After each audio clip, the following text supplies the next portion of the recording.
28-year-old is in custody, and this is just the latest in his legal troubles. He's scheduled to appear in a Baltimore Circuit Court. Gervonta Davis walked out earlier today. That's after a judge gave him a $1,000 bond.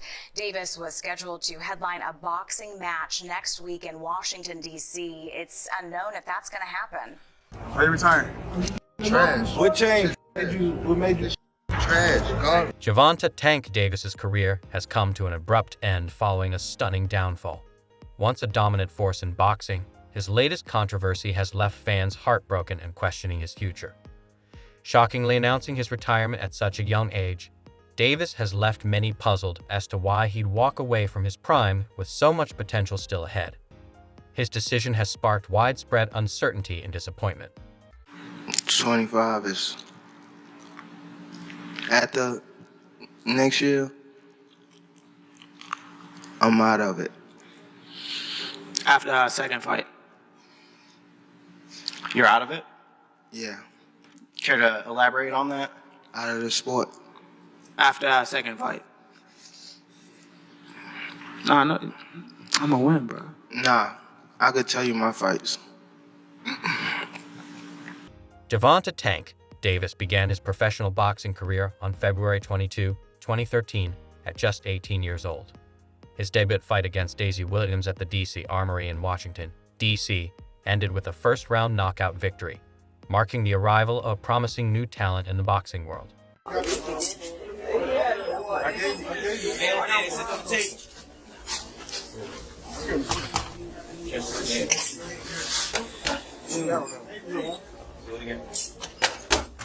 Give me the hand. Pitch with your hand. Catch it here.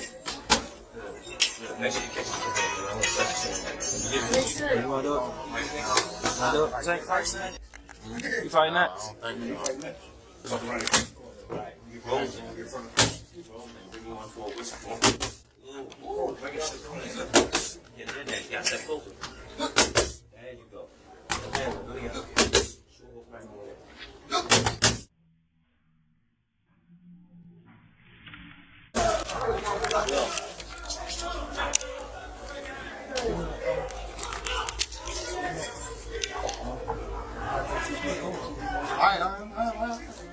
To fully pursue his boxing dreams, Davis made the tough choice to drop out of school.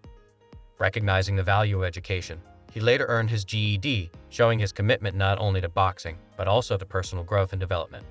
I went back to school.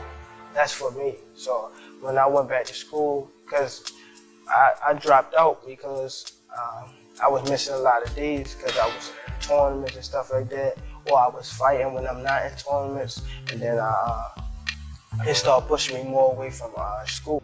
In the early stages of his career, Davis received mentorship and support from established boxing figures like Adrian Broner. Broner's connections and influence in the boxing community gave Davis valuable exposure and opportunities, significantly boosting his profile in the competitive world of professional boxing. You my brother, and I see something, I'm gonna call and check up on you, see if everything right, or if it ain't right, and I feel like you should be over here, I'm gonna let you know. And that's just all it was. That's my baby brother. You know, he called and shit. That's what it was, and now we here. Is y'all relationship the same in that way? Like, cause Calvin said that yesterday too. He was like that. There was a point where he was like, when Tank first got around you, he didn't want to leave. He was like, we had to track Tank down. Like, yo, where the fuck is he? Why he don't want to come back? Is it still that same type of energy? Of course. Like with y'all? Hell yeah. Cause I'm just saying, like, now that Tank is like the face of boxing, right? So sometimes, you know, when a nigga gets some clout, nigga gets some money, it's like shit change. See, one thing about him, why I respect him so much, because even though he's where he at right now in the sport and in the cash cow of the sport right now, he still look at me as big bro. He still look at me as big bro, and he still respect me as big bro, and our relationship. Another key figure in Davis's career was the legendary Floyd Mayweather Jr., who mentored him both in and out of the ring. Their close relationship was evident, with Davis often calling Mayweather a big brother. As a symbol of their bond and Mayweather's investment in his success, he gifted Davis a $60,000 Jeep, further solidifying their connection. I was out eating, so he called me. He always told me he was gonna give me a car and stuff like that, give me a place and all that. But he had a lot going on, you know, and I wasn't rushing him because I knew he had a lot going on. So this particular day, he just called me. I was out eating. So he called me and was like, I'm about to have someone to pick you up. Just be ready. So I was out eating. So I was like, okay, I'm ready now. So they came pick me up. Then he took me to the dealership. So he let me test drive this, and he also let me test drive a Charger. The Charger was too fast, and he was like, everybody at the gym has those. That's true, they do. Yeah, he was like, we want to get you something different. So. Well, you're from Baltimore. You need a Jeep on the streets of Baltimore. Yeah. I've watched the news. Yeah. What did they say back home when everybody saw the story that Floyd Mayweather bought you a very expensive car? Not only did he buy my expensive car, he took me in. Took your interest in you and your career, yeah? Yeah, as a fighter, also as, Floyd old enough to be my son, so I wouldn't say a big brother, so he, like a father figure and stuff like that, he took me in, and, he been treating me good since I knew him. He been not only in the boxing, like, working with me on boxing, he showed me, like, the business side and all that type of stuff, and he showed me a lot, and I appreciate him, and I love him forever for that. From the start, Coach Calvin Ford has been a cornerstone in Davis's boxing journey, serving as both trainer and mentor. Ford's steady guidance has played a crucial role in shaping Davis into the formidable boxer he is today. Their lasting partnership highlights the significance of trust and loyalty in achieving sustained success in sports. Well-being as well as your boxing progress, who you have been invested with from the outset. Tank has been with Coach Calvin Ford since he was, I think 8 or 9, which is crazy. And the relationship that those two have is an enormous factor. Tank trusts Coach Calvin to give him the right advice, and that has been proven to be a good position, a good place to put your trust, because as of yet, he hasn't given any bad advice. He's very calm in the corner. He knows when to tell Tank to turn it up. He gives him understandable advice, and he gives him very simple advice in the corner. At the gym, he obviously works him hard. He gets the best out of him. The year 2024 marked a major peak in Davis's career, as his electrifying performances in the ring captivated audiences, catapulting his popularity to new heights. His combination of power, speed, and charisma make him a fan favorite globally, cementing his place as one of boxing's most exciting talents. Despite his success, opinions on Davis's standing in the boxing world remain divided. Some critics argue he's overrated by casual fans, while others feel he's underrated by purists who appreciate the deeper complexities of the sport. When he fought Isaac Cruz, he was 25-0, and he fought that little dude, that little pit bull coming at him all the time. And I mean, the movement, the boxing skill, that to me was the moment that Gervonta Davis hit the scene, and I said, yo, this is one of the best fighters in the world. When did you know he was one of the best fighters in the world? Like, right even there. In the fight, I knew that I had him. I mean, everybody knew. No, but people didn't know, like, he actually can hit, like, when his punches was, like hard. You felt it? Yes. Was he the strongest punch you think you ever felt? Facts. Really? Yeah. A point of debate among analysts is the quality of Davis's opponents. Some argue that his promotional team has carefully chosen fights to favor him, avoiding tougher challenges. Critics believe that to solidify his legacy, Davis must face champions in other divisions, especially in the 135 pounds and 140 pounds weight classes, proving his skill against the best in the sport. All right. Hey guys, Adriana Jimenez joined here with two-time and current WBA super featherweight champion Gervonta Tank Davis. Gervonta, just a couple of days away from headlining your first U.S. base card against Hugo Ruiz, originally against Abner Mares, who we wish a speedy recovery. How excited are you to get inside the ring and give us a great show? I'm very excited, just to be back, just to be back in the ring, give my fans a great show, even the fans all over a great show that's turning in on Showtime. I believe that I will have a great performance. I don't think I have a lot of ring rush, but hopefully Hugo can come in, living up to his word, and I live up to my word, and we give on a great show. We know that Hugo's been pretty vocal saying that he wants that knockout, that he wants to knock you out. But we know that you're very confident in what you bring. What kind of fight can we expect? action-packed fight. Off of what he's saying, he's saying that he coming in to knock me out, so he have to bring action, to do that. So I'm ready. Training camp been going great. Davis's interactions with fans and the media have faced scrutiny, with his enthusiastic, sometimes polarizing language about other fighters labeled as fanboy behavior by some observers.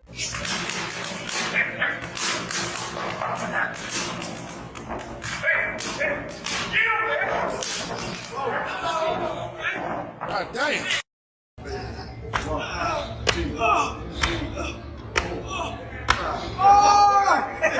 In an interview, Tank Davis confidently criticized Frank Martin's skills, pointing out flaws in his defense, offense, and overall technique. He dismissed Martin's power as unimpressive, claiming Martin lacks proper defensive movement. Tank argued that Martin doesn't slip punches effectively, instead backing away and moving around without solid technique. For sure. You think that's gonna be your hardest fight? Hell no. Nah? Wow. Cause he a good boxer, nigga. Like that's when I look at y'all two, he's the best in the division. How? Show me something that he did spectacular. Show me something that he did outrageous. Show me. All right. His power not outrageous. Okay. What defense? You think he got defense? He just jumped. You never see him slip no punch. You never see him slip no punch. Go look at it. You see him back up from a lot of people. Back up, move around. He don't got no technique. And his offense is the same thing. If you go look at his fights, so you I feel probably like pick that's him on easy game. Yeah, hold on, but you feel like it's easy work though. You like, come on, bro. Yeah. Bro, I touched him with 16-ounce gloves on, and he ran. Imagine if I hit him with 8 ounces. The guy is here too. Who? What guy? The one that was there? No, the one that he sparred. Oh, I mean, the one that he fought. Oh, Edwin. Yeah, you seen him. Yeah, I seen that one. Yeah, I saw that one there. Tell him rematch that guy. Now, if he beat him, then they go. We can get him. Okay. I guarantee he won't fight that guy again. Oh, Edwin. Yeah, I guarantee. Okay. All right. Listen, I thought one of the other things that was interesting, them 6 or 7 fights, I saw the dude Turkey Al-Sheikh. He's one of them guys now. He's doing different stuff in boxing. You know the Turkish dude that put the Saudi Arabian cars? He said, yo, Tank, come over here. He was like, yo, let me send 2 Ferraris before I even... After his victory over Frank Martin, Davis boldly called out top fighters like Vasyl Lomachenko and Shakur Stevenson, expressing his eagerness to face them. This assertiveness showcases his confidence in his skills and his determination to compete against the best, signaling his intent to solidify his dominance in boxing. When he fought Isaac Cruz, he was 25-0, and he fought that little dude, that little pit bull coming at him all the time. And I mean, the movement, the boxing skill, that to me was the moment that Gervonta Davis hit the scene, and I said, yo, this is one of the best fighters in the world. When did you know he was one of the best fighters in the world? Like, Right even there. in the fight, I knew that I had him. I mean, everybody knew. No, but people didn't know, like, he actually can hit, like, when his punches was, like You hard. felt it? Yes. Was he the strongest punch you think you ever felt? Facts. Really? Yeah. As Davis's fame and achievements grow, so do the challenges of success. The heightened scrutiny, criticism, and pressure that come with being in the spotlight have added new stressors, testing his resilience and his ability to navigate the complexities of a high-profile career. The best ones out there is what they don't know gets less respect for it, but one of the best ones out there. Now his mouth a little different, you know what I'm saying? He's a different kind of character when it comes to the mouth. Yeah. Because that's where he's from. But he's really one of the pound the best ones of the coup. And I'm gonna tell you why he's the best one of the coup, to me. He can punch, but he also can box. You understand me? Some that can box can't punch. Some that can punch can't box. He can box, he can punch, he can move laterally, he can do the left side, right side, he can do whatever he needs to do as a southpaw to get the job done. And that's saying a lot, because not many guys can do that today. As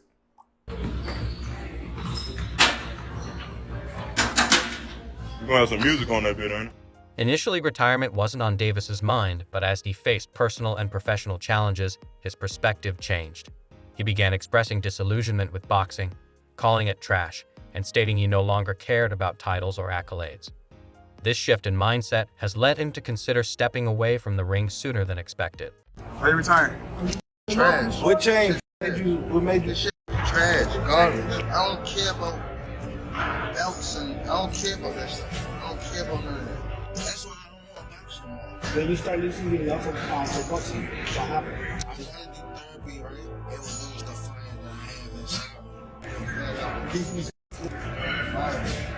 The overwhelming nature of fame and constant attention has taken a toll on Davis, making him increasingly vocal about his desire to retire. He emphasizes the need for relaxation and therapy at a young age, recognizing the importance of mental health. Davis acknowledges that stepping away from the sport he once loved may be necessary to focus on his well-being. Everyone to see, on whether it's on social media, whether it's the comments that are being made by both men. Gervonta Davis reacted to, Floyd Mayweather explaining why he did a press conference on the same day that, Gervonta had a press conference, and he said they offered him $1 million for that particular press conference, and Michael Benson reported this, and Gervonta Davis quoted the tweet and said "lol" on top of it, because Gervonta Davis apparently was quoted saying that it doesn't matter how much money a man has, he can still be jealous. Like, why Floyd would be jealous of Gervonta Davis? Gervonta Davis, I like Gervonta Davis. I think he's a very exciting talent, very good fighter. He was telling me just stay calm. I always like to listen to Floyd when it comes to big stages like this, because he's the only one that been in my shoes and been like in these type of fights. You know what I mean? So I always try to stay close to Floyd when stuff like this happens. You know what I mean? Just to keep me humble and like have me on the right track. You know what I mean? So I always appreciate Floyd for being in my corner and having my back. Always, you know what I mean? So it's always a be love for Floyd Mayweather. Observers have speculated on the reasons behind Davis's retirement contemplation. Some believe he may be bored after defeating many of the opponents he aimed to conquer, while others suggest that the pressures and demands of the sport have caused burnout, fueling his desire to step away. Like day one in the camp, I start running probably like, it's different times. I might don't feel like running in the morning. I might run at night. It all depends what fits you. Like, I run in the morning. If I don't, I run at night. Train probably like 2 or 3. If I want to do something again, I train at night. Or I run, and that'll be it. But when I'm in camp, I really don't go outside. Like, it's hard for me to go outside, so I just be in the gym and home. That's it. Like, I don't go nowhere. Some people just go away and be... But you specifically? Me? First of all, I get a camp house, out here. Like day one in the camp, I start running. Probably like, it's different times. I might don't feel like running in the morning. I might run at night, It all depends what fits you. Like, I run in the morning. If I don't, I run at night. Train probably like 2 or 3. If I want to do something again, I train at night. Or I run, and that'll be it. But when I'm in camp, I really don't go outside. Like, it's hard for me to go outside, so I just be in the gym and home. Regardless of the cause, it's clear Davis is grappling with complex emotions as he contemplates his future. Despite his retirement inclination, he has expressed a strong desire to face 3 specific opponents before ultimately hanging up his gloves. How you feel about Floyd and Jake beefing online? I see it a little bit. Yeah,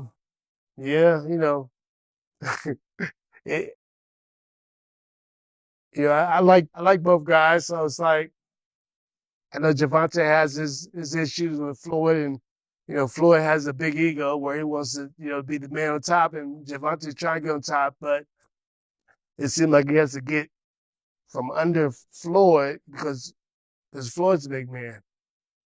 You know what I'm saying? And it's kind of hard. It kind of reminds me of me and my son. Like, I kind of like got myself away and let him do his own thing and let him have his own glory, his own glory, his own life. You know what I'm saying? So me being there all the time will shadow over all this stuff. Sometimes, not intentionally. I'm not doing it intentionally. I'm not trying to be like, I don't care about the Eagles. I want him to be the best. But me being too close to him all the time takes away a little bit of his shadow, a little bit of his shine. So I need to be. I'm still going to tell him everything he needs to know. I'll get in the ring with him, spar with him, do all kind of stuff. But he has his own coach. He has his own manager. He has his own team. He has his own family. He has his own, his own stuff. Although he hasn't named them publicly, fans and analysts speculate that Davis aims to solidify his legacy by facing them. What do you think is the minimum weight of someone that could beat you in a fight? Minimum weight? Yeah, right. Someone's like 250. Yeah, probably like 250, 220 or some shit like that. With no experience? Yes, sir. Someone with no experience? Yeah. No, hell no. They gotta have experience to beat me. No, but like a 300 guy, no experience. I'm whooping that ass. I'm whooping that ass. Drop your thoughts in the comments below. And don't forget to check out more videos for the latest updates right here on Fight Night Vibes.